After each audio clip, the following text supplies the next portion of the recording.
ഭക്തിസാന്ദ്രമായ ഒരു അന്തരീക്ഷമാണ് സന്നിധാനത്തെല്ലാം ഉള്ളത്. എല്ലാ ഇടങ്ങളിലും ശരണമന്ത്രങ്ങൾ മുഴങ്ങുന്നു.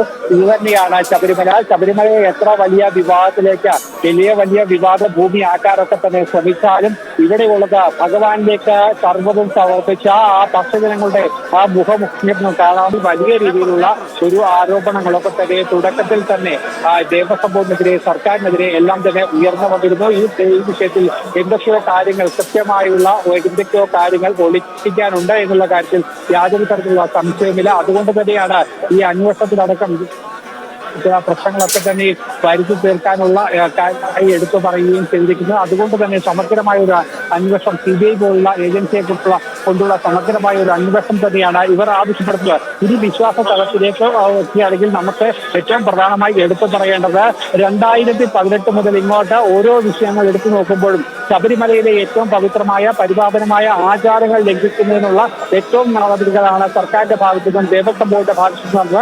അന്ന് തന്നെയാണ് ഈ വിവാദമായ എല്ലാ വിഷയങ്ങളും ഉണ്ടായതെന്നുള്ളത് ഇതിനോട് ചേർത്ത് വായിക്കേണ്ട ഒരു കാര്യമാണ്. വിശ്വാസത്തെ എങ്ങനെ ഹനിക്കപ്പെടുക, വിശ്വാസത്തെ എങ്ങനെ വേട്ടയാടുക എന്നുള്ള ഒരു വലിയ ലക്ഷ്യമായിരുന്നു അവർക്കൊക്കെ തന്നെ ഉണ്ടായിരുന്നത്.